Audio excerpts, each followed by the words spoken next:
smelled like antiseptic and cold steel. Pale blue walls. A single window with the blinds half drawn. The kind of hospital room you only ever end up in when someone has already decided your life is worth less than something else they wanted. She was sitting up in the bed. Her left side was wrapped in layers of white gauze. One of her hands was pressed flat against the sheet, right over the place where a part of her body had been that morning and was no longer. Her eyes were open. Her eyes were dry. She was not crying. In front of her, on the clean white bedsheet, there was a manila folder. Annulment papers. A gold pen laid across the top of the folder the way a waiter lays down cutlery at the beginning of a meal. The door had just closed. The man who had placed the folder on her bed had just walked out. 17 minutes before this, she had given him her kidney. 7 minutes before this, he had walked into the room, looked at her bandaged body, and said the 3 words she would carry for the rest of her life. She had not signed the papers. She was not going to sign the papers. And somewhere across the city, on the 42nd floor of a glass building in Gangnam, a man she had never officially met was setting down a cup of tea, turning to the only person in the room with him and saying very quietly, "It's time." His hand rested on the desk. Unnaturally still. A thin pale scar along the left side of his jawline caught the last of the evening light. A plain steel band sat on the smallest finger of his left hand. The other man in the room did not speak. He simply nodded once and left to make the phone calls that were about to rearrange the lives of everyone the story was about to touch. She did not know him yet. She had met him once. 5 years ago. On a rainy night in London, at a noodle stand, at 1 in the morning, when she was 28 years old and still believed the world was on her side. She did not remember his face. He had never forgotten hers. Her name was EYESORE. She was Ghanaian. She was 33 years old.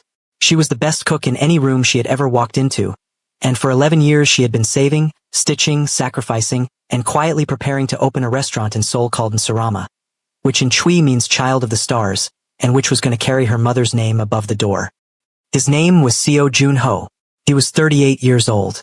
He ran a network in Seoul that the news did not know how to write about, because the news did not know it existed.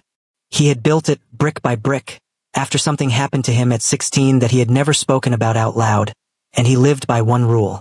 He protected the people the world had decided did not matter. And 5 years ago, on a rainy night in London, a woman he did not know had slid half of her meal across a noodle counter to a stranger who was quietly bleeding, and had said, without looking at him, "Eat. Whatever it is, it's not going to be solved on an empty stomach."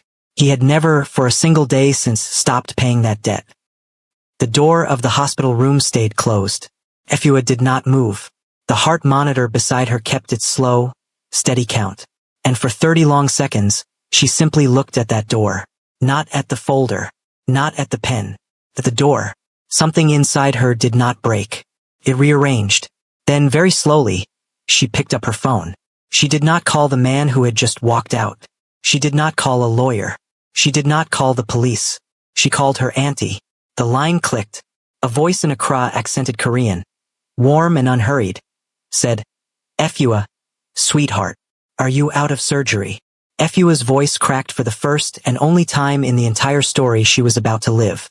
She said, "Auntie, I need somewhere to go. Before we go any further, you need to understand who this woman was before the folder landed on her bed. Because what this man was about to do to her would not have been survivable by most people. And what she was about to do back to him would not have been imaginable, if you did not know, from the beginning, exactly who she had been all along. So we are going to go back. 6 months earlier. A small apartment in Mapo. 1 bedroom.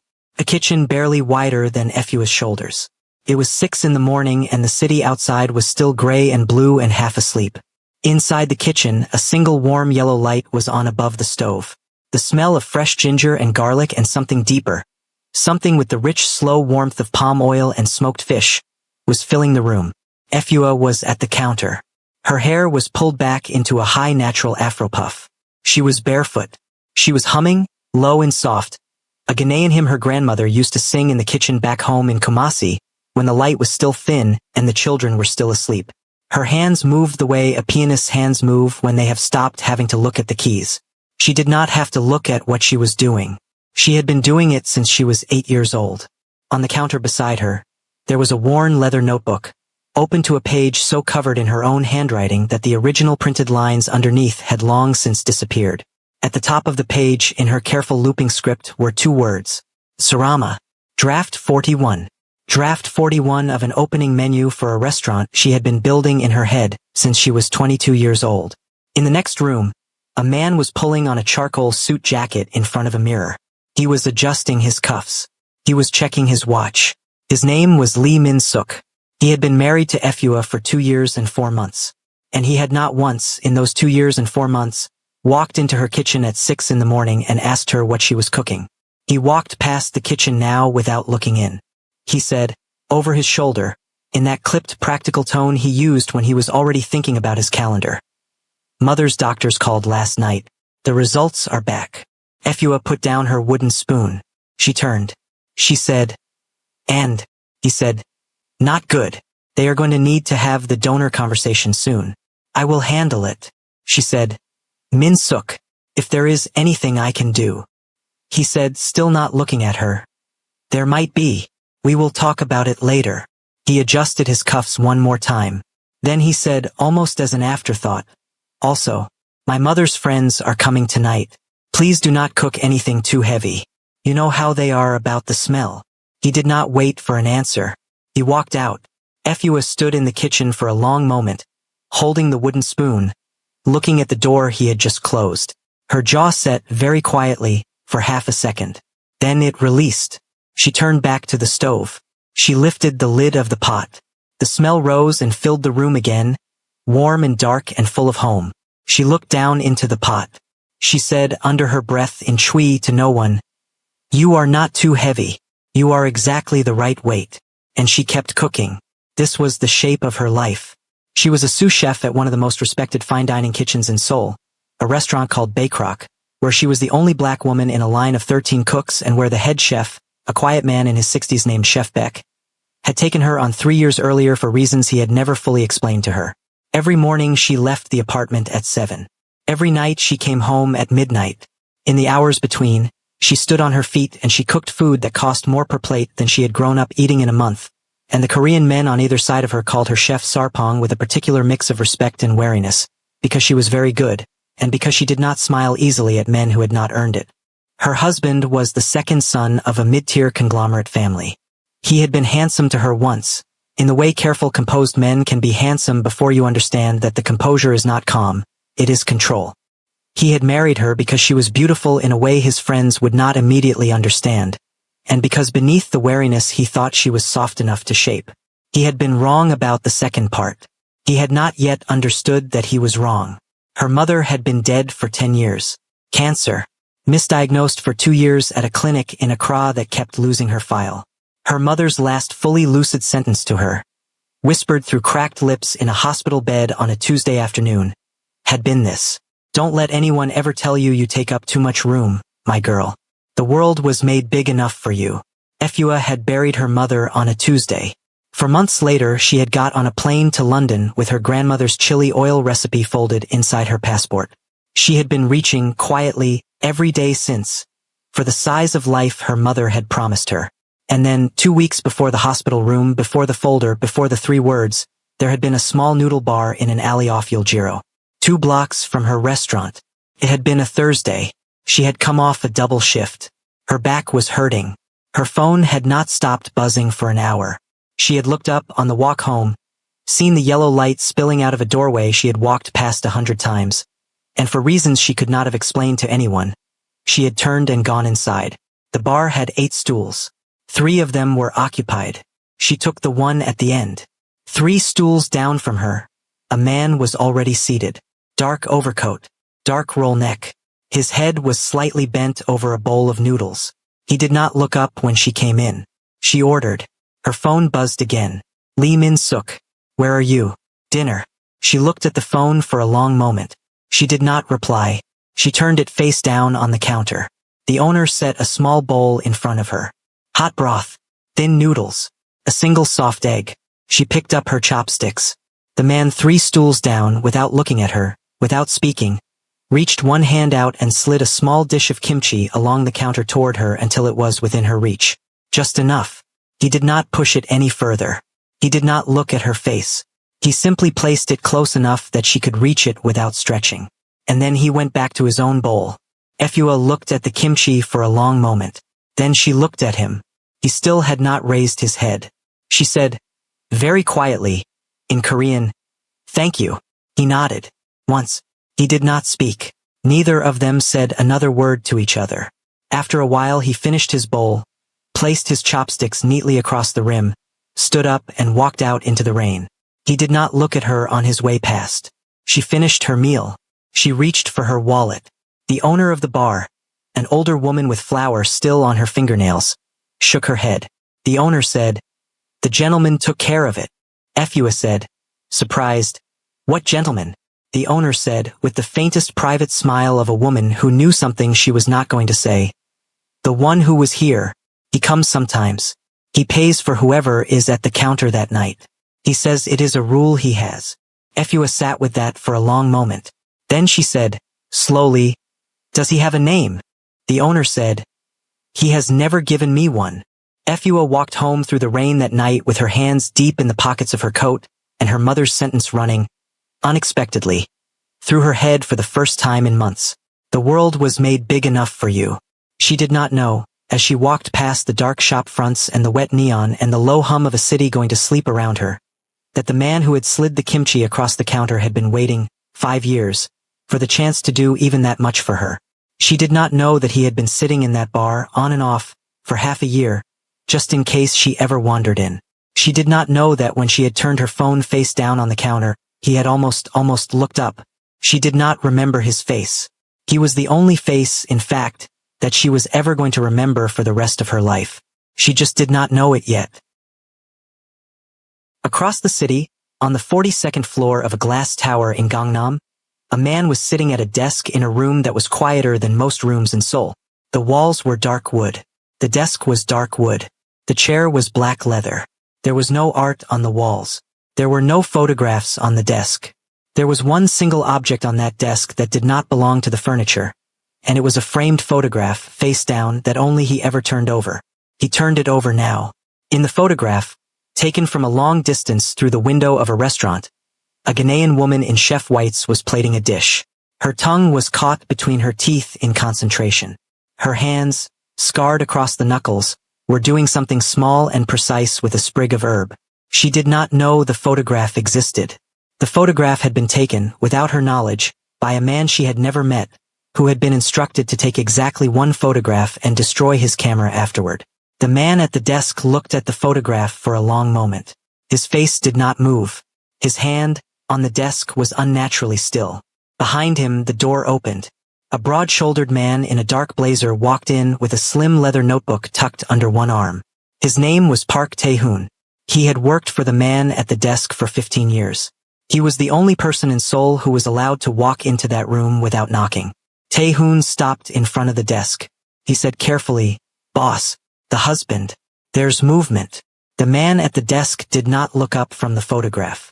He said, "I know." Tae-hoon said, "The hospital date is confirmed. The donor is confirmed." She signed the papers this morning. The hand on the desk, which had been unnaturally still, closed very slowly into a fist. Held. Released. The man at the desk said, quietly, "Make sure the best nephrologist in Seoul is on that surgical team. Anonymously. I want her to wake up." Tae-hoon said, "Understood." The man at the desk said, "And Tae-hoon, the husband. I want eyes on him. Every room he walks into. Every phone call he makes. I want to know what he does when she is under." Tae-hoon nodded. Started toward the door. At the threshold, he paused. He had been working for this man for 15 years. In 15 years, he had never once seen him turn over the photograph on his own desk in front of another human being. He had seen it earlier through the crack of the door. He knew what he had seen. He said, with the carefulness of a man who has earned the right to ask one question a year, "Boss, are we preparing for something?"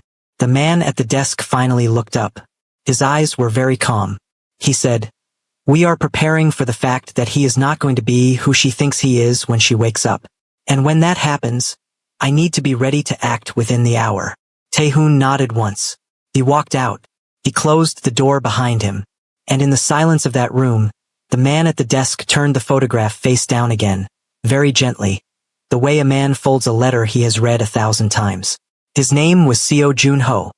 He had been loving her, quietly, from exactly this distance, for 5 years. And the viewer now knew something Efua did not know, and it was the kind of knowing that would sit under every scene of the story like a second heartbeat until the moment she finally turned around and saw him standing there. This is the part of the story where I want you to do me a favor. Take 1 second. Think of a man you have known in your life. A man who was very good at smiling at the right time in the right room for the right people. A man whose politeness was the most frightening thing about him. A man whose smile always arrived a half second after he had finished calculating whether it should. If you have known a man like that, put a word in the comments. Just one. The word that comes up for you first when you think of him. I want to see how many of us have met the same man, wearing a different face. Because you are about to meet him now. Friday night. A private dining room on the top floor of a hotel in Cheongdamdong. Low amber lighting. A long table set for 14. Crystal. Silk. The faint, clean scent of expensive orchids. Lee Min-suk stood at the head of the table in a midnight blue suit, pouring wine for his mother's oldest friend. He smiled at her. The smile arrived exactly 1 second after he had decided it should. She did not notice. To his right, his mother was seated in a wheelchair, pale and thin, with the specific tiredness of a woman whose body had been failing quietly for 18 months. To his left, a woman in a cream silk dress was laughing softly at something an older man across the table had just said. Her name was Han Mi-sundae. Her smile arrived a visible half-second too late. Her eyes were slightly tight at the corners. She was touching the pearl at her throat. Min-suk set down the wine bottle. He placed one hand, lightly, on the back of Mi-sun's chair. He did not touch her. He simply placed his hand on the chair. She felt the hand behind her and her spine straightened very slightly, in the exact way a well-trained child straightens when a parent enters the room. Efua was not there. Efua was at home, in the small kitchen in Mapo, alone. She had been told that morning that dinner tonight was a family matter. She had been told that morning that her presence would be unnecessary. She had nodded. She had gone to the market. She had cooked, anyway, a small pot of groundnut soup, because she had told herself she was simply cooking for the next day's lunch. She had eaten a bowl of it alone, standing up at 6 in the evening, while her husband was upstairs in a hotel pouring wine for another woman. Min-suk raised his glass at the dinner. He made a quiet toast to his mother's strength. He thanked the friends of the family for their prayers. He said, in a voice low enough that the servers in the corner of the room leaned slightly forward to hear, that the family had found a donor match, that the procedure would be within the month, that they could all begin at last to look forward. His mother reached up from her wheelchair and squeezed his hand. She said, in a voice that had once been sharper, softer now with illness, "You have always been such a good son." He smiled at her. The smile arrived 1 second after he had decided it should. He said, "Mother, you taught me well." And in the kitchen in Mapo, Efua Sarpong finished her soup, washed her bowl, dried her hands, and reached for the leather notebook on the counter. She opened it. She turned to a fresh page, and she began, in her careful looping script, to write out draft 42 of an opening menu for a restaurant that she was going to open one day, no matter what it cost her, in her mother's name. 3 weeks later, she went under. The surgery took 4 hours. A nephrologist from a hospital in Busan who had been flown in that morning at a cost no one explained to her performed the extraction. A second team, waiting in an adjoining theater, transplanted the kidney into her mother-in-law within the hour. Both operations were, by every clinical measure, successful. Efua swam up through the anesthesia slowly. The light above her bed was too bright. Her mouth was dry. Her left side felt like someone had reached inside her with a hand made of lead and closed it, slowly, around her ribs. The nurse at her bedside was Korean, young, kind. She held a cup of water to Efua's mouth. Efua drank. The nurse said, in Korean, "Your mother-in-law is stable. She is going to live. You saved her life, ma'am." Efua closed her eyes. She said, in a voice thick with drugs and relief, "Thank God." The nurse left.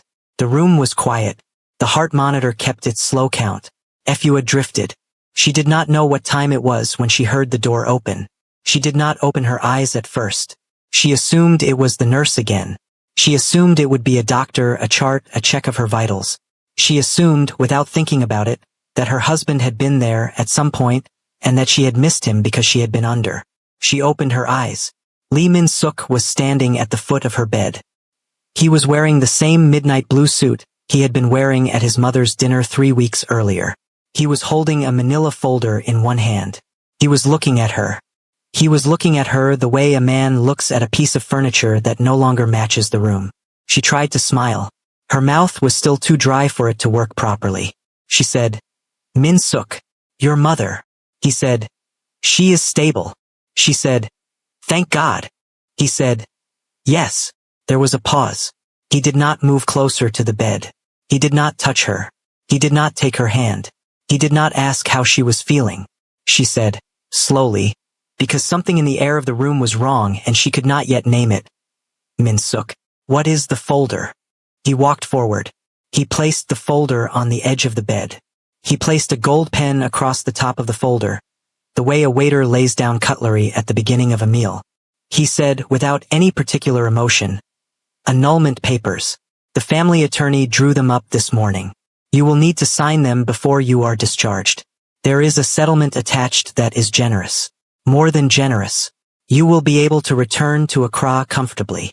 She did not understand at first. She said, "I am sorry." "What?" He said, "You gave me what I needed. My mother is alive. The inheritance clause has cleared. Me son is at the tailor's this afternoon for the engagement dress. My family cannot have a public mess. You are going to sign these papers, take the settlement, and go home. Quietly. We both understand how this works." She stared at him. She said, "Min-suk, I just gave you my kidney 17 minutes ago." He looked at her. He looked at the bandaged side. He looked at her swollen face. He looked at her hair, matted flat against the pillow from 6 hours under the surgical lights. He said very clearly, very flatly, almost gently.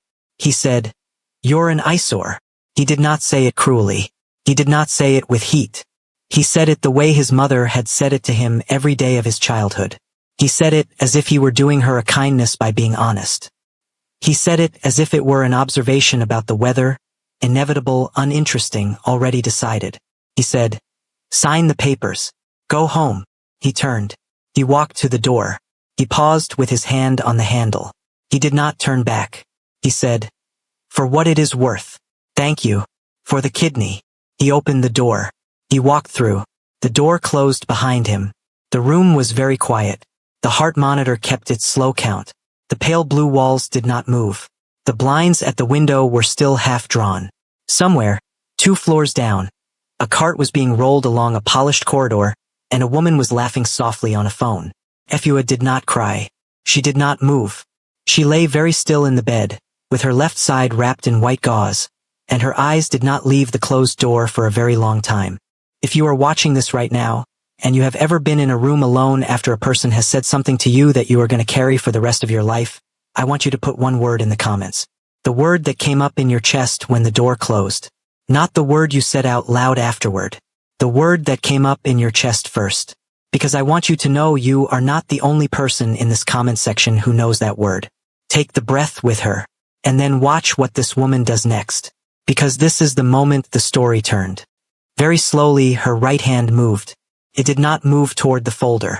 It did not move toward the pen. It moved, with the slow, careful effort of a body that had just lost an organ, toward the bedside table, toward her phone. Her fingers closed around it. She lifted it to her chest. She looked at the screen for a long moment, and then she unlocked it and she dialed one number. Not her husband. Not a lawyer. Not the police. She dialed her auntie. The line rang twice.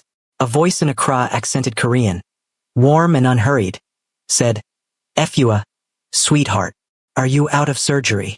Efua opened her mouth. The word home tried to come up and could not. She tried again. Her voice cracked. For the first and only time in this entire story, she said, "Auntie, I need somewhere to go." There was 1 full second of silence on the other end of the line. Then Auntie Akojua's voice came back, and it was no longer warm and unhurried. It was steady and quiet, and as clear as a knife. She said, "Tell me what room." "I am coming now." Efua told her the hospital. Efua told her the floor. Efua told her the room number.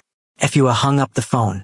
She laid it against her chest, over her heart, and she stared at the closed door of that hospital room, and she waited. She did not sign the papers. She did not touch the pen.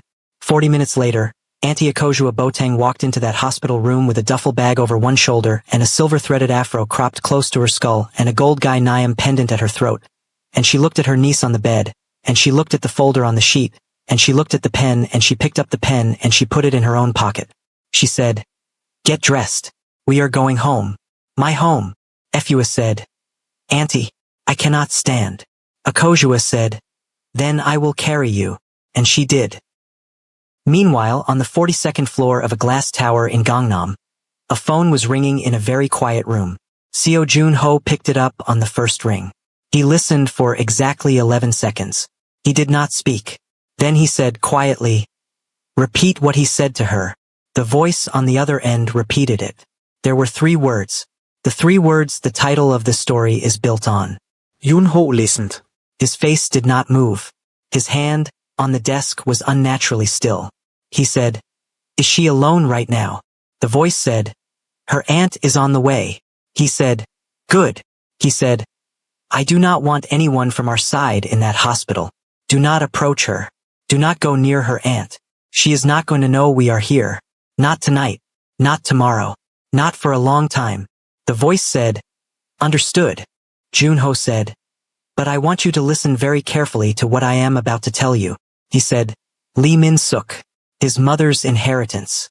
Every legal document he has filed in the last 24 hours. Every conversation he has had with his attorney.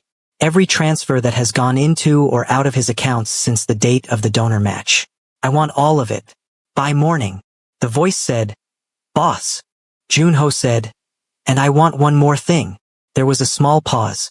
He said, "The fiancé, Anmi-san, her family, her position, her prenuptial agreement, her exit options. I want her file on my desk by tomorrow night." The voice said, "Understood." Jun-ho hung up the phone. He sat very still in his chair. He looked, for a long moment, at the framed photograph face down on the corner of his desk. He did not turn it over this time. He said, out loud to no one, in a voice so quiet that even the man standing at the door did not catch the words. He said, "I'm sorry, Efua. I should have moved sooner." Tae-hoon, at the door, pretended he had not heard. Akojua's apartment was above a herbal medicine shop on a narrow street in Itaewon. It was small. It was warm.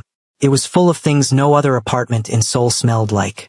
Dried ginger, star anise, the faint earthy memory of shea butter, a small framed photograph of Efua's mother on a low shelf by the window, next to a candle that had been lit every Sunday for 10 years. Akojua laid Efua on the couch in the living room. She placed a cushion under her bandaged side. She covered her with a blanket so soft and old that Efua recognized it from her aunt's old bedroom in Accra, 25 years ago. She set a small bowl of warm groundnut soup on the low table beside the couch. She did not tell Efua to eat. She simply placed it where she could reach it. She sat in the armchair across from her niece. She did not ask what had happened. She simply sat, and she waited. Efua looked at the ceiling for a very long time. Then she looked at her aunt, and she told her everything. The folder, the pen, the sentence, the tailor's shop, the mother's dinner 3 weeks earlier, the soup she had eaten alone at 6 in the evening, the kidney, the 17 minutes. Akojua listened without interrupting once. Her face did not move, but somewhere around the middle of the story, her eyes went very black, and her mouth went very flat, and her body went very still, and anyone who knew Akojua Boteng would have known that the woman in the armchair was no longer sitting in grief. She was sitting in something older, something colder, something that the Ghanaian aunties in her family had been carrying for 3 generations and had never once wasted on a man who did not deserve it. When Efua finished talking, Akojua did not say anything for a long moment. Then she said quietly, "You did not sign." Efua said, "No." Akojua said, "Good girl." She stood up. She crossed the room. She knelt, slowly, beside the couch. She took one of Efua's scarred hands in both of hers. Her hands were dry and warm and smelled faintly of ginger. She said, "Listen to me, my love. You are going to sleep in this apartment tonight. You are going to heal in this apartment for as many weeks as you need to. And when you can stand up again, we are going to do 2 things in this exact order. Do you hear me? Efua nodded. Kojua said, First, we are going to open that restaurant. The one with your mother's name above the door. We are going to open it here in Seoul in the middle of the street where he can see it every time he drives to work, and it is going to be the best restaurant in this city within 1 year. Do you understand me? Efua nodded. Kojua said, Second, that man, Lee Min-suk, he is not going to keep his mother's money. He is not going to keep his fiancée. He is not going to keep his name. Not because we are going to take it from him. Because he is going to hand it to us. With his own hands. Do you understand me? Efua did not nod this time. She said very quietly, Auntie, how? Akojua looked at her niece for a long, long moment. Then Akojua said, in a voice so steady that Efua's chest hurt, I do not know yet, my love, but I have lived long enough to know one thing. Men like him always hand it to you themselves.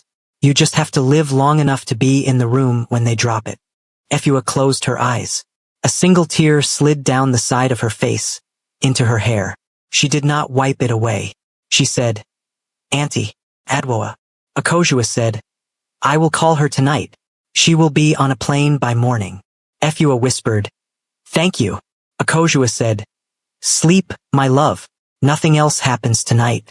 Tonight, you sleep in your aunt's house, and the world can wait. She stood. She walked to the window. She lit the candle by her sister's photograph. She stood at the window for a long moment, looking at the narrow Itaewon Street below, and her eyes were very black, and her mouth was very flat, and the guy Niam pendant at her throat caught the candlelight once and held it. Adwoa Frimpong arrived from Accra at 7 in the morning, 2 days later. On a red-eye flight she had booked within 40 minutes of Akojua's phone call. She had long, thick box braids, a small gold stud in the left nostril, and an overstuffed travel bag that she dropped inside the door of Akojua's apartment without setting down. She walked straight into the living room. She took one look at Efua on the couch. Her sharp, bright face went completely still. Then she crossed the room, sat on the edge of the couch, and very carefully, so as not to hurt her best friend's stitched side, she gathered Efua into her arms. She did not speak. She simply held on. And Efua Sarpong, who had not cried once in the hospital, who had not cried once in her aunt's apartment, who had not cried once at the foot of the bed the night she watched her mother die, finally, put her forehead against her best friend's shoulder and broke. She cried for 40 minutes without stopping. Adwoa did not shush her. Adwoa did not offer a single word of comfort. Adwoa simply held her and rocked her very slightly, the way Adwoa's grandmother used to rock both of them when they were 8 years old and someone had taken something from them at school that they did not yet have the language to name. When Efua finally ran out of tears, Adwoa said, very softly, against her friend's hair, I've got you, sister. I've got you. And this man is going to learn who he married. That afternoon, a plain white envelope slid under the door of Akojua's apartment. Akojua found it when she came back from the market. She set down her groceries. She picked up the envelope. She turned it over in her hands. There was no name on the outside. There was no return address. She opened it. Inside was a single business card. Heavy cream cardstock, embossed in black. The name of a senior family law attorney in a firm so prestigious that Akojua had heard of it even in Itaewon. No note, just the card. She walked into the living room. She placed the card on the low table in front of Efua. She said, Someone is helping us, my love. We do not know who yet. We will find out who later. For now, I want you to call him. Efua looked at the card for a long time. She said, Auntie, I cannot afford a lawyer from this firm. Akojua said, I do not think he is sending us a bill, my love. Efua picked up the card. She turned it in her scarred fingers. She said slowly, Why would anyone do this? Akojua did not answer.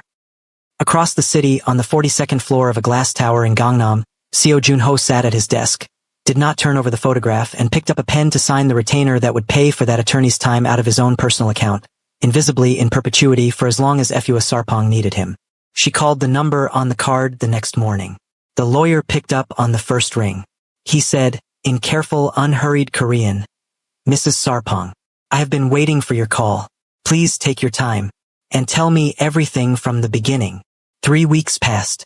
Efua's stitches came out on a Wednesday. She stood, for the first time, on the Thursday.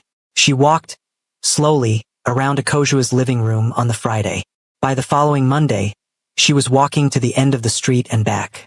By the Monday after that, she was going as far as the small park near the herbal shop, sitting on a bench under a ginkgo tree, and watching old Korean men play baduk in the afternoon light. And one evening, for reasons she could not explain to her aunt, she walked further than she had walked in a month. She walked to the small family-run restaurant in an alley in Jongno where Chef Beck's youngest brother ran the kitchen. She had worked shifts there years ago as a favor, before Baykrock had become her life. She stood in the doorway in a simple dark dress and her high afro puff, and she said to the old man behind the counter, "I am not ready to go back to the big kitchen. I am not ready to work for men who knew me as his wife. But I can cook for 10 tables a night. If you will have me." The old man looked at her. He had heard. Everyone in the small restaurant world of Jongno had heard. The Ghanaian chef at Baykrock. The inheritance family. The hospital. The story was already a quiet legend in the back kitchens of 3 districts. He said, "Chef Sarpong, I was hoping you would come." He put her in whites that evening. And on her 4th night cooking in that kitchen, a man walked in alone. He was wearing a dark overcoat, a dark roll neck. He sat at the small counter that looked into the kitchen. He did not pick up the menu. He waited for her to look up. She looked up. She did not recognize him consciously. But something in her chest went still for half a second, the way it had gone still in the noodle bar, and she could not have said why. He said, quietly, in Korean, "What are you cooking tonight?" She said, "Tonight the soup is doenjang jjigae. There is a Ghanaian braise on the side that I made for the staff. It is not on the menu." He said, "I will have the braise." She said, "It is not on the menu." He said, "Then I will have whatever the staff is eating." She looked at him for a moment longer. His face was quiet. His eyes did not move from hers. He did not smile. He did not flirt. He simply waited. She said, "All right." She made him a bowl. She placed it in front of him. He ate it in silence. He paid. He left. He came back the next night, and the next, and the night after that. He never sat anywhere but the counter. He never ordered anything but what she was cooking. He never said more than one sentence in a single visit. He tipped once, quietly, at the end of the first week, in a folded envelope he left tucked under the empty bowl, and when she opened it in the back kitchen after he had gone, it was an amount of money so absurd that she sat down, hard on a crate of cabbages, and looked at it for a full minute. She did not know his name. She called him, in her own head, without ever saying it out loud, the man in the dark coat. On his 9th visit, she said, as she placed the bowl in front of him, "I am sorry. I do not know what to call you." He looked at her. Very quietly he said, "Jun-ho." She said, "Jun-ho." He said, "Yes." She said, "Chef Sarpong." He said, "I know." Something in the way he said it made her pause. But the bell at the counter rang for another order, and she turned, and by the time she turned back he was eating, and his face was quiet again, and she told herself she had imagined it. On his 11th visit, she was humming. She did not notice she was humming until she placed his bowl in front of him and he was looking at her. He said quietly, "I heard you, earlier. What was the song?" She said, surprised, "A hymn from home. My grandmother used to sing it when she cooked." He said, "What is it called?" She told him. He nodded once. He said, "Thank you." He ate. He paid. He left. 2 nights later, he came back, and before he sat down at the counter, he placed a small object on the wood in front of her. It was a thin cassette, homemade case, the handwritten label, in careful Korean script, read Ghanaian hymns, 1970s recordings. He said, without looking at her, "In case you ever want to hear your grandmother's song at home." He sat down. He ate his soup. He did not look at her face for the rest of the meal. He paid. He left. Efua stood at the counter for a long moment after he had gone, with the cassette in her scarred hand, and she did not cry, and she did not smile, and she did not move, and she did not know, she did not know, she did not know. She put the cassette in her coat pocket. She finished her shift. She walked home through the cold spring night in Jongno, and for the first time in 7 weeks, the hollow place on her left side where the kidney had been did not feel like the loudest thing in her body. Something else did. A week later, in a cool, quiet meeting room in the lawyer's office in Seoul, the attorney laid 3 documents out on the polished table in front of Efua. He said, "Mrs. Sarpong, we are now in a position to proceed against your former husband. Before we do, there is something you need to know about the financing of your original apprenticeship here in Seoul." Efua said, "My apprenticeship was through Chef Beck." He said, "Yes, Chef Beck was asked to take you on." She said, "Asked by whom?" The lawyer laid a single page in front of her. He did not speak. She looked at it for a long moment. The logo at the top of the page was a clean, minimal mark. A foundation. The name was one she had never heard before. She did not understand why he was showing it to her. Then she did. She said very slowly, "This is the same foundation that paid for my mother's treatment in Accra." The lawyer said, "Yes." She said, "The London scholarship." He said, "Yes." She said, "The grant that made it possible for me to move to Seoul." He said, "Yes." She said, "Who runs this foundation?" The lawyer looked at her. For a long moment he did not speak. He was an old man. He was a careful man. He had been watching her face the entire time. He said quietly, "Mrs. Sarpong, I think you already know." Efua did not speak. She pushed her chair back very slowly. She stood. Her scarred hand stayed flat against the edge of the polished table for a long moment, steadying herself. The lawyer did not stand up. The lawyer did not say another word. He simply watched her. She walked out of the office. She walked down the hallway. She walked out into the afternoon light of Seoul. And she walked, without thinking about it, without stopping, without looking up, the full 45 minutes from the lawyer's office in Gangnam, across the river, through the center of the city, to the narrow alley in Jongno where a small family restaurant was opening its doors for the evening service. She stopped in the doorway. He was there, at the counter, early, alone.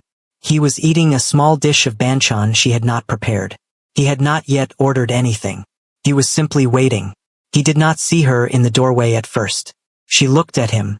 For the first time in the entire story, she looked at him the way the audience had been looking at him the whole time. She whispered, so quietly that only she heard it, "It's you." He heard it anyway. He looked up. His face did not move, but his eyes did. He stood. Slowly. He set down his chopsticks. He said very quietly, "Please sit down, Efua. I can explain everything. Take one breath with her. Because everything you have watched so far you are about to watch again in your head differently." It was night by the time they reached his office on the 42nd floor. He had not driven her. He had walked beside her, 2 steps behind, the entire way, because he had understood, without needing to be told, that she needed to arrive on her own feet. He closed the door of the office behind her. He did not sit down behind his desk. He crossed the room and stood with his back to the window and the lights of Seoul glittering behind him, and he waited for her to speak first. She did not sit. She said quietly, "Start at the beginning, and do not leave anything out." He did not leave anything out. He told her about his younger brother, the alley in Busan, the ambulance that would not come after dark, the 16-year-old boy who had carried the body home on his own back, the rule he had built his life around since that night. He told her about London. 5 years ago, a rainy night, 1 in the morning, a knife wound he had taken an hour before and had not yet had stitched because he had not wanted his men to see him weak. He told her about the noodle stand, the bright yellow light, a young woman with scarred hands and a high afro puff who had sat down 3 stools away from him, seen the blood he was hiding under his sleeve before the old owner of the noodle stand had seen it, and said nothing. She had simply, without speaking, without fuss, slid half of her own bowl across the counter to him, kept her eyes on her own food, and said in careful English, "Eat. Whatever it is not going to be solved on an empty stomach." He told her he had not asked her name. He told her she had not asked his. He told her he had walked out of that noodle stand at 1:45 in the morning with a half-empty stomach that was somehow the fullest he had felt in 8 years, and that he had gone to one of his men's apartments and had the wound stitched, and that he had sat in that apartment for 2 hours afterward, looking at the ceiling, thinking about a Ghanaian woman in a noodle stand who had fed a stranger without asking why he was bleeding. He told her he had found her, quietly, within a week, through careful, expensive, patient channels. He told her he had found her mother next. He told her he had found the clinic in Accra that had misdiagnosed her mother for 2 years, and that by the time his people had reached it, Her mother was in the final weeks, and there had been nothing left to do except make those weeks as dignified as a human body could be made when it was losing.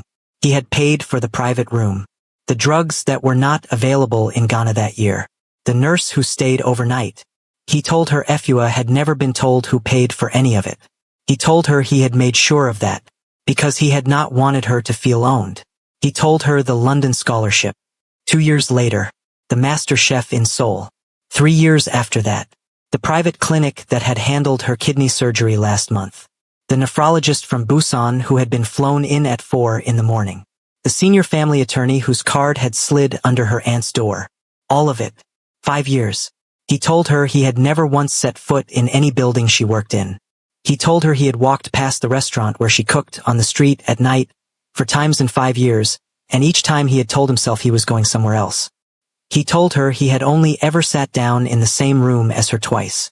Once, in a noodle bar in Yuljiro 3 months ago, where he had slid a small dish of kimchi along a counter because he had seen from the way she sat down that she had not eaten all day. And once, 11 visits ago, in the small Jongyo restaurant where she had just started working, when he had finally decided that he could not, in good conscience, stay away any longer after what her husband had done. When he had finished speaking, the room was very quiet.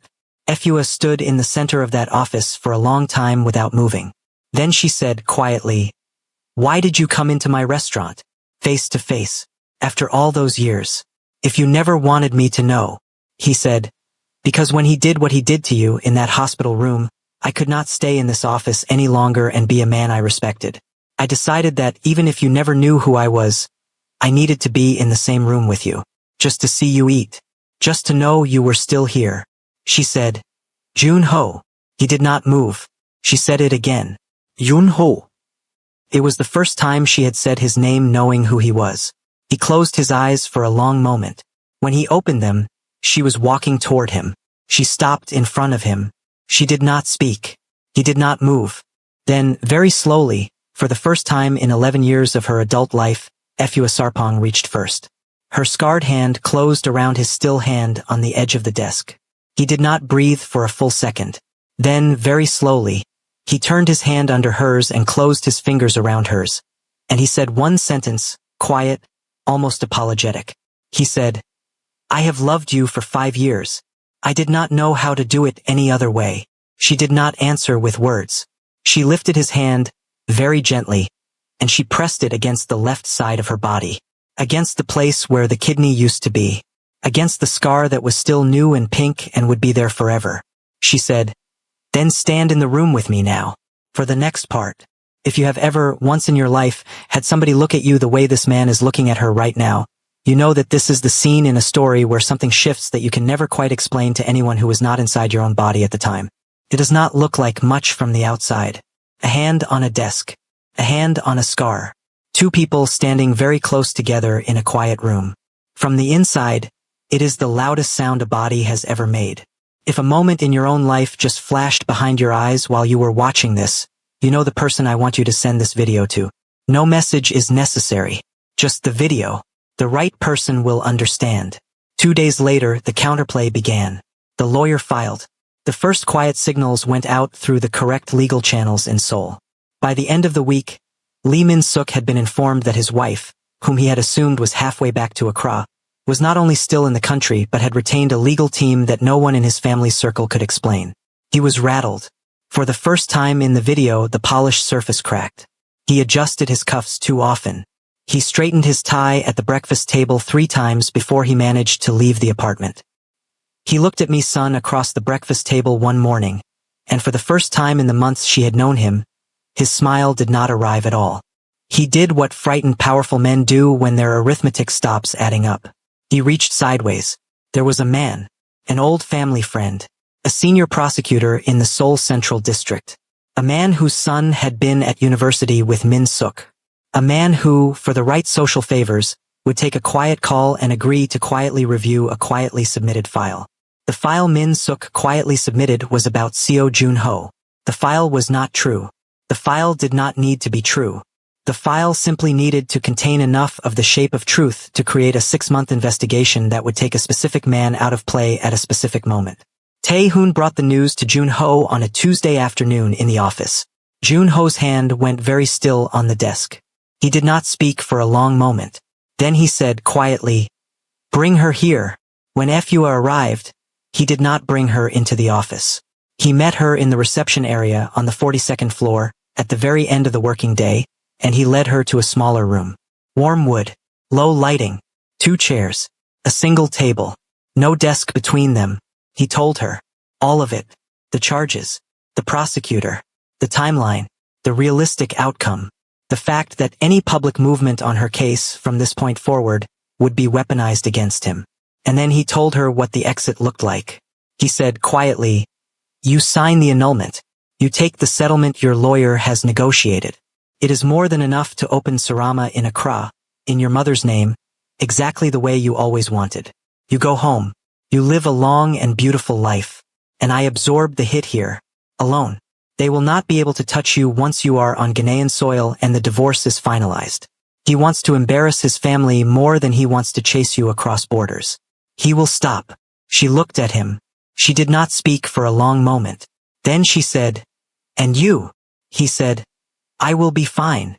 She said, "Jun Ho." He said very quietly, "Efua, I have been standing between you and the world for 5 years. Let me stand one more time." She looked at him for a long, long time. In her chest, something very old, something very tired, something that had been reaching for the sensible thing her whole life, began quietly to speak. "Go. He is offering. You can open the restaurant. You can go home. You can live." And then, underneath that voice, another voice, older and clearer, the voice her mother had used on a Tuesday afternoon in a hospital in Accra 10 years ago, said quite simply, "Don't let anyone ever tell you take up too much room, my girl. The world was made big enough for you." Efua closed her eyes. When she opened them, she was not the woman who had walked into that office. She said, "No." He did not move. She said, "I spent 11 years being careful. I spent 11 years not reaching first. You have been carrying me in silence for 5 years. I am not going to let you carry this one alone. I am going to stand next to you, and we are going to win this together. Because I am not going to begin the rest of my life on the other side of a door you had to close alone." She reached across the small table. She took both of his hands in hers. She said, "Tell me what I need to do." He looked at her. He said quietly, almost with a smile, "Chef Sarpong, you are going to cook. Before I tell you what she did next, I want you to do something for me. In the comments, I want you to guess.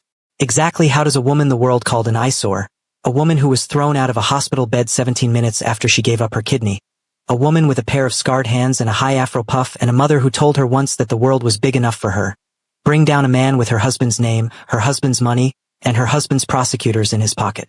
I already know the answer. A handful of you are going to guess it.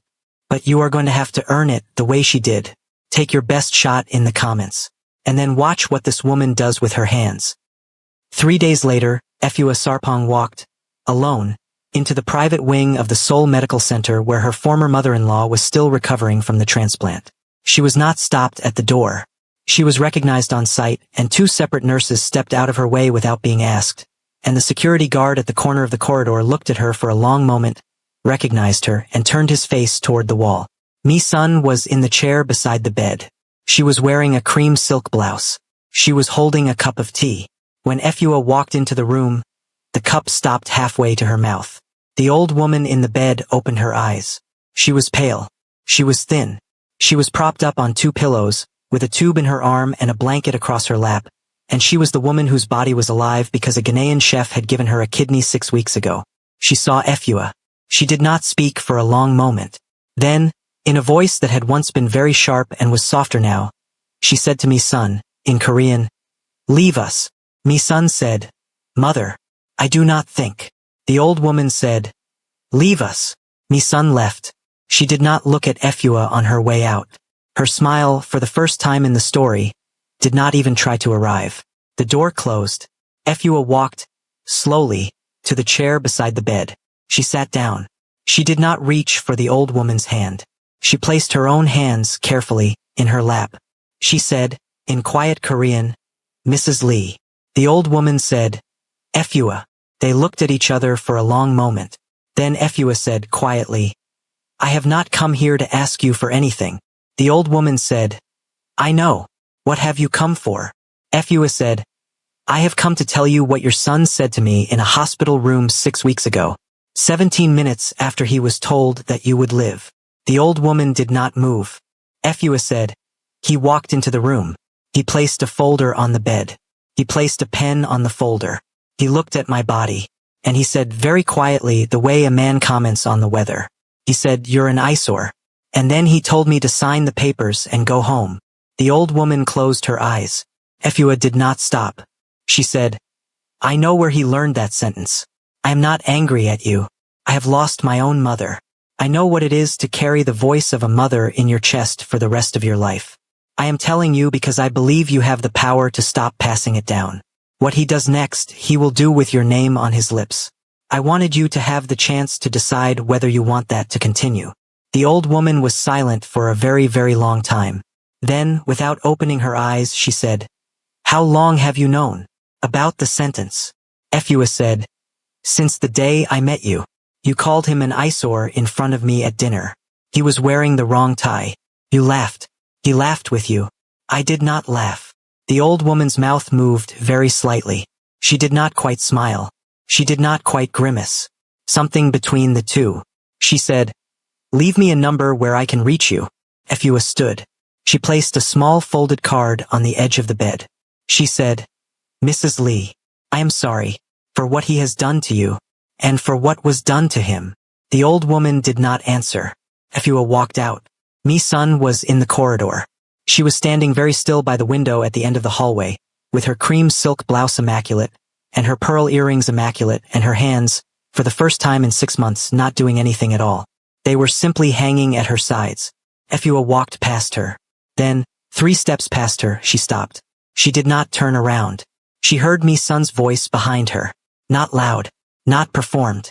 Small and tired and very, very real. Mi-sun said, he is going to do it to me too, isn't he?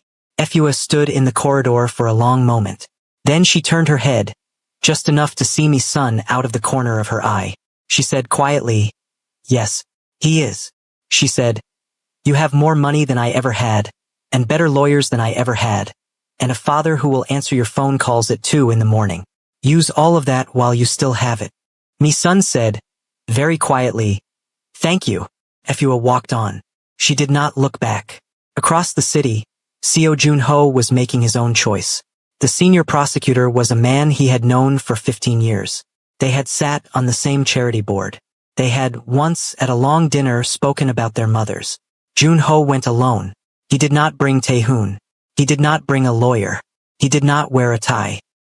He walked into the man's office at 4 in the afternoon, unarmed, and he sat down in the chair across the desk, and he said quietly, you can take me.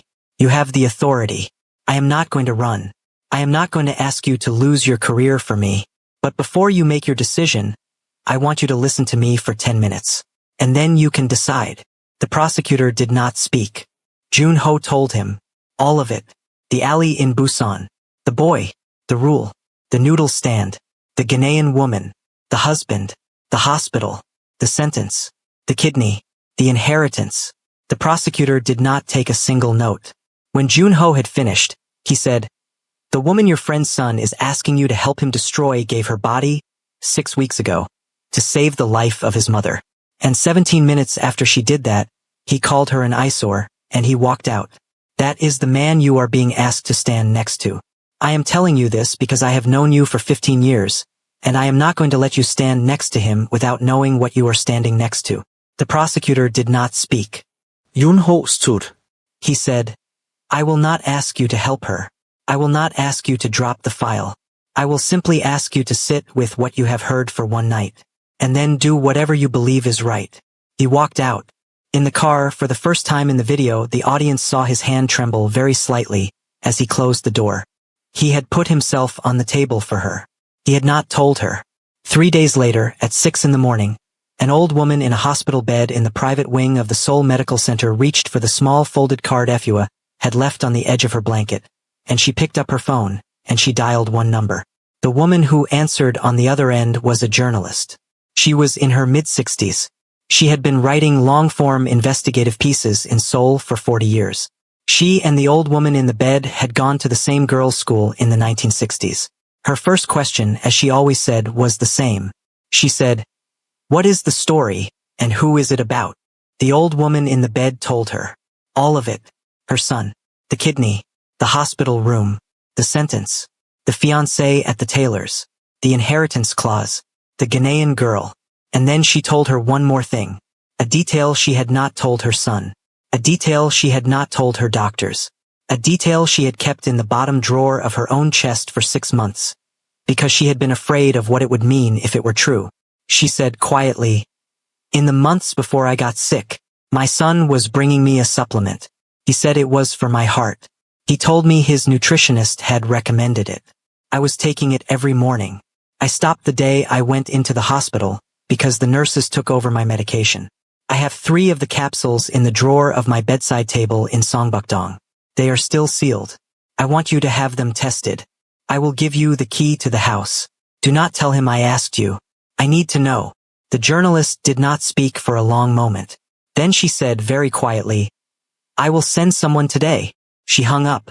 The old woman closed her eyes. She said under her breath to no one, "Efua. I am so sorry, my child."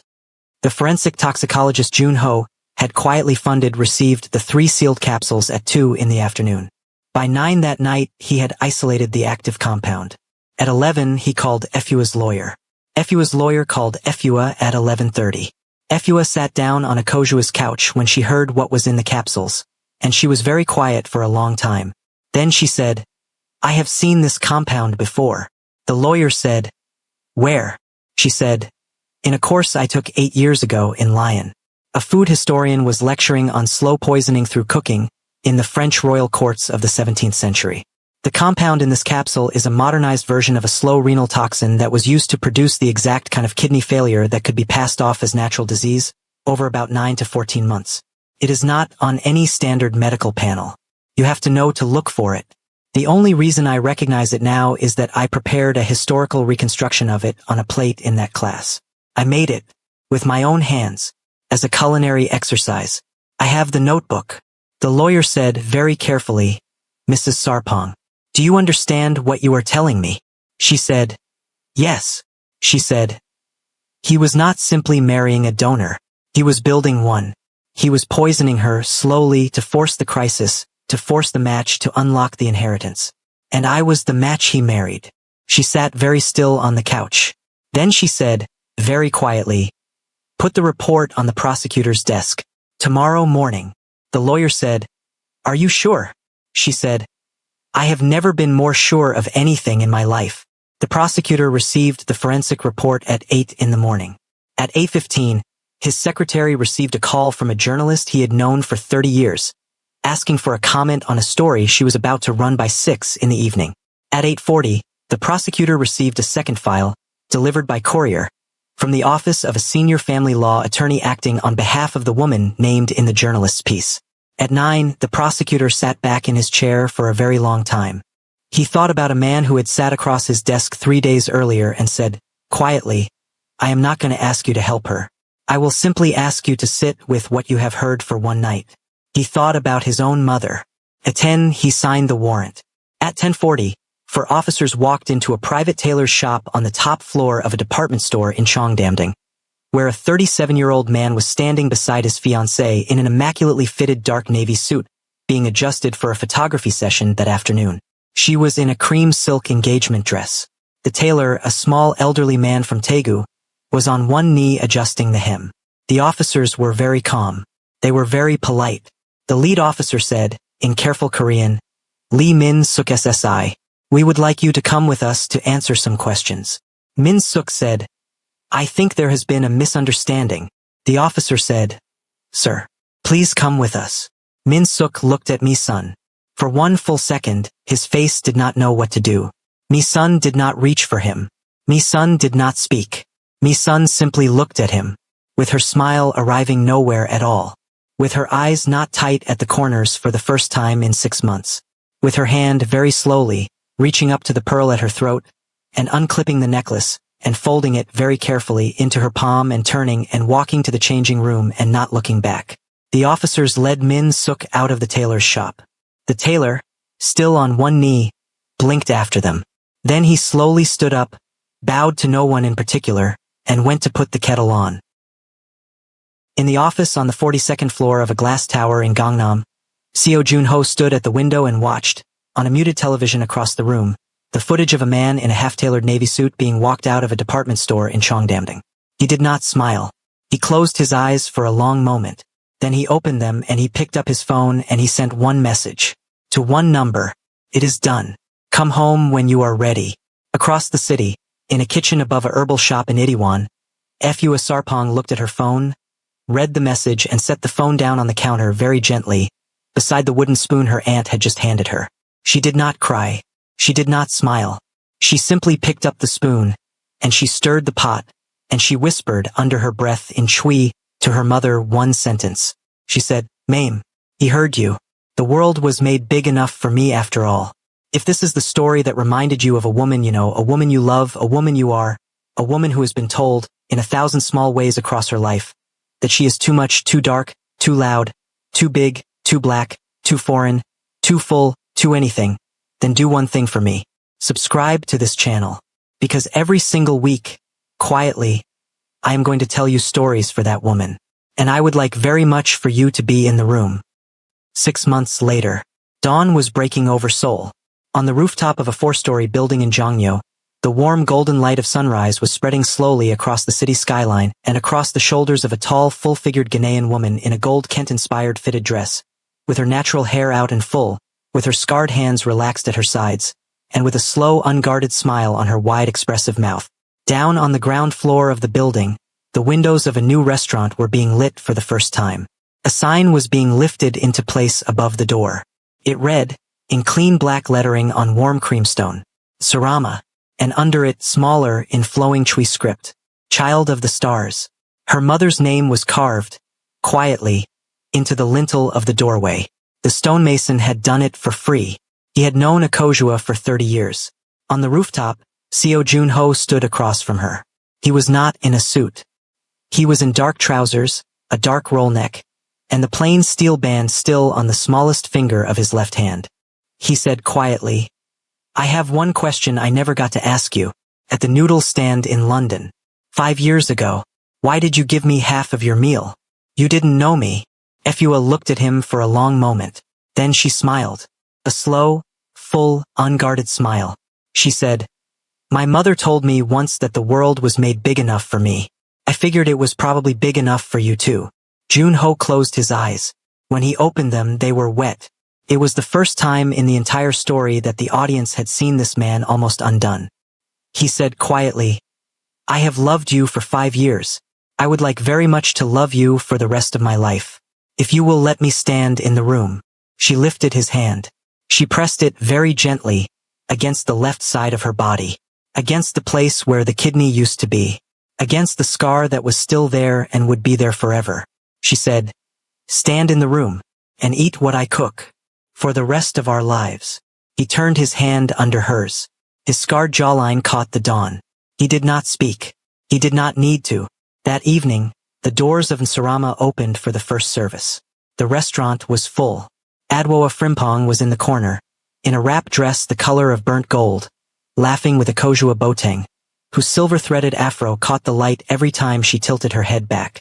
Park Tae-hoon was at a small table by the window, his battered dark notebook open in front of him, his laugh lines deepening quietly as he watched the room. Chef Beck, the quiet old Korean master who had taken a young Ghanaian apprentice 3 years ago for reasons he had never fully explained, was at the bar, being very carefully handed a glass of palm wine by a Kojua, who was teaching him, in her Accra-accented Korean, exactly how it was supposed to be sipped. And at the counter of the open kitchen, a man in a dark overcoat, alone, unremarkable to anyone who did not know, sat down on the middle stool and waited for her to look up. She looked up. Her tongue was caught between her teeth in concentration. Her scarred hands were working. Her high afro puff was full and out. There was a small dusting of flour on her cheekbone. He said, quietly, exactly the way he had said it the very first night he walked into the small Jongno restaurant a year ago, "What are you cooking tonight?" She looked at him. She smiled. She said, "Something you'll remember. One final thing. A week before the opening of Nsarama, An old woman in a private wing of the Seoul Medical Center requested a supervised prison visit with her son. It was granted. She was wheeled into a glass-partitioned room. He sat down on the other side of the glass. He was in a beige prison uniform. His hair had not been cut in 3 months. His hands were in his lap. She looked at him for a long moment. Then she said quietly through the glass, in a voice that had once been very sharp and was softer now. She said, "Min-suk, I called you an eyesore every day of your childhood. I was wrong. You were beautiful. And I broke you. Efua never broke. That is the difference between her and us. Not her body. Not her skin. Her spine. I wish I had known how to give you one." He did not answer. He did not look up. She sat with him in silence for the remaining 28 minutes of the visit. When the guard came to take her back, she placed one hand, very briefly, against the glass. He did not lift his. She was wheeled out, and in the silence of that visiting room, a cycle that had started 4 generations back in the Lee family, a sentence that had been passed down from a mother to a son to a wife to a stranger in a hospital bed, finally, quietly ended. Because a Ghanaian chef in a small kitchen in Mapo, 6 months earlier, had listened to a man say 3 words, had chosen not to sign, and had refused to inherit them. She was never an eyesore. She was the only thing in the room worth looking at. He had always known. And now, finally, so did she. If this story moved you, sit with me for a moment in the comments. I do not want a reaction. I want a memory. Tell me about the moment in your own life when someone quietly fed you when you did not know you were hungry. Tell me about the moment someone stood in the room with you without being asked. Tell me the person who comes up, behind your eyes, when I say the word home. That is what love is. Not the speech. Not the ring. Not the gesture in the rain. The chair moved slightly so your left side is to the wall. The song remembered 6 weeks later. The half a meal slid across a counter to a stranger who turned out, 5 years later, to be the only person in the world worth waiting for. Until next time, take care of yourself. And if there is somebody in your life right now who feeds you quietly without asking anything in return, would you please, sometime this week, let them know that you noticed. Because somebody noticed Efua. And it changed everything.